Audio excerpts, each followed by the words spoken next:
Hey guys, it's Mr. B here, and I've got a quality video for you today, fellas, and it's going to be a 4-2-3-1 formation guide. This is the best formation in the game, in my opinion. I'm going to show you a defensive, balance, and attacking variation. All three of these I use in my weekend league, and I've also had other people try them out, and they've also said they're working for them and they're really enjoying it as well. So let's just get straight into it, shall we? Obviously, you can see here, guys, it's the 4-2-3-1 narrow is the formation that we're using. The custom tactics so this is for the balanced. This is the tactic that I usually start the game on to suss my opponent out. So we have the defensive style on balance. The width is on 6. Depth is on 4. Offensive style balanced. Width is on 6. Players in the box is 3. Corners are 2 and free kicks is 2. So I'll just take you through why I do these things. I up the width a bit because we've got the two CDMs who cover the middle. So I like to have the left and right back. It's a bit of an out ball. So that's the reason why we up the width a bit. And the depth at 4, I just find it's the perfect balance. You're not too deep that you're giving your opponent easy long shots, but at the same time, you're not too far up the pitch that they're able to lob through ball or through ball you. Offensive style balance, this just gives you a bit of everything. You're not like playing on possession or fast build up, etc., like where you'll have to play one style of play. On balance, you can play the way you want to play and change it up on each attack to keep your attacks, and keep your opponent kind of on edge rather than them knowing what you're going to be doing. The width, 6, just somewhere, around the middle, 5, 6, perfectly fine. Players in the box, 3. And this is a big one. I see a lot of people have their players in the box, 5, 6, 7.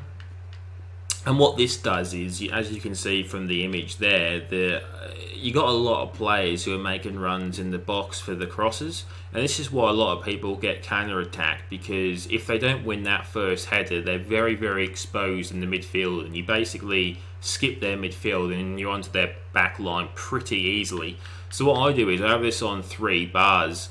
And you'll have 1 or 2 players in the box, but you'll also have 2 or 3 players who hang on the edge of the box. These are good for long shots, and also if you just want to recycle the ball, and try and work a better opportunity.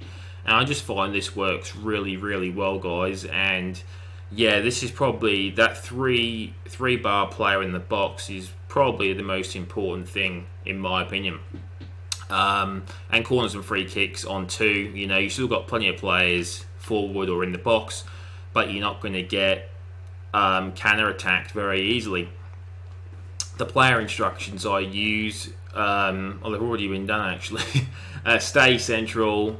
So stay central, get in behind, and stay forward for the striker. The 3 cams we leave all on the same. The CDMs, stay back while attacking and cover centre. And the 2 fullbacks, stay back while attacking. So we'll move on to the defensive variation now, guys. And this tactics I only use if there's maybe 5-10 minutes left in the game, and only if I'm against a very, very good opponent in the tight game. I find the balanced one is generally defensive enough for me. But occasionally I'll switch to this one, if it is a real, backs against to the wall job. And we drop back for this one. The width we have on 5. Depth on 2. The offensive style is possession. Width 8. Players in the box 1. And corners and free kicks 1. Alright. So we go drop back because we just, we're not interested in, not really interested in scoring. We just want to drop back, fill the gaps, and just, defend for our lives. Width at 5, want to keep things pretty tight, but don't want to go too narrow and give them easy crosses. The depth at 2, so we're just sitting in, guys. There's no way they're going to get behind our back line. The only way they're going to score is from a long shot. Or a cross, but we hopefully our left back and right back can stop those crosses, and we've got our CDMs, our cam, and our two wingers all on comeback, as you'll see on the instructions, to close down the opposition before they can get those long shots away. We use possession for this one because when you're going to probably be in your half a lot of the time with this tactic because you're just seeing out a game, and I find that if you can get the ball, you want to keep it. You want to not necessarily waste time, but just keep the ball, give yourself a break, knock a few minutes off the clock, and having it on possession, you're going to have players show for the ball, and it makes it a lot easier to find a passing option. The width on 8 for the offense is because if you're playing really narrow, it's going to be harder to find a free player to pass to, where if you have the width on 8, your team's going to be nice and spread, and you're going to have some really nice passing options. They're going to be wide, and they're going to be showing for the ball.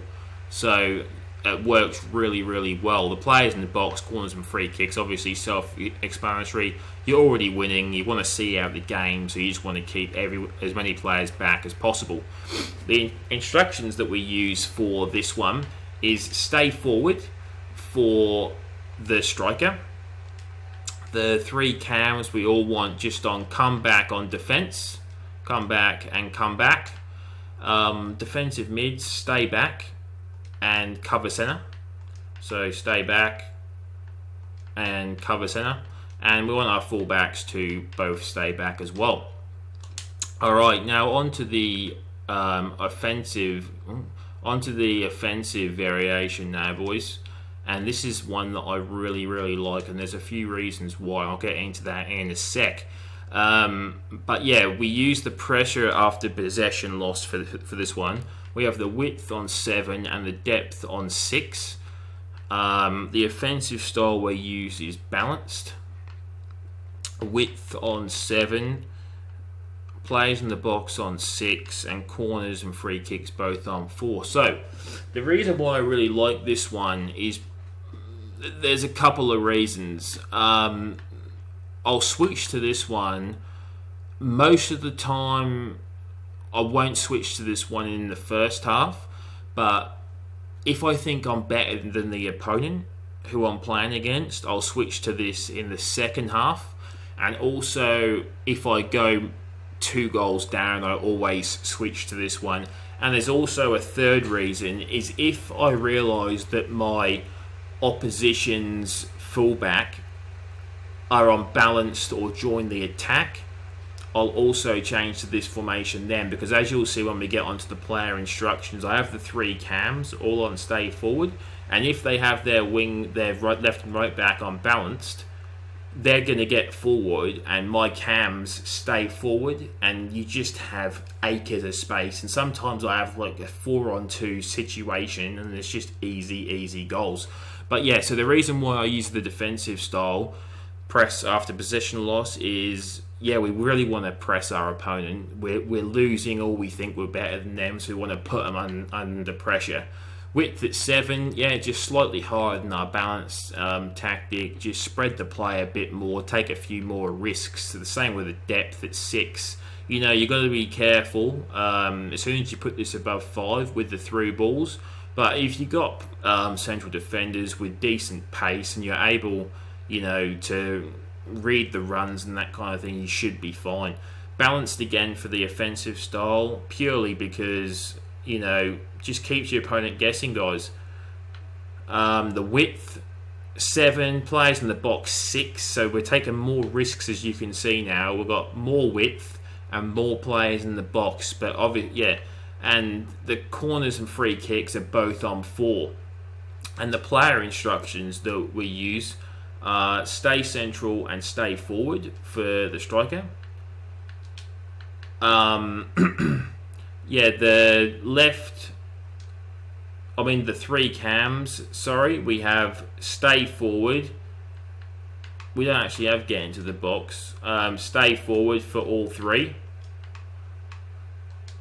The 2 CDMs, we still keep them on stay back, but this time they're not cover centre, they're actually cover wing. Because as you'll see here, we have our fullbacks on balance. So what happens is your fullback might push forward, and basically you want your CDMs to kind of fill in that position when your fullbacks are further up the pitch.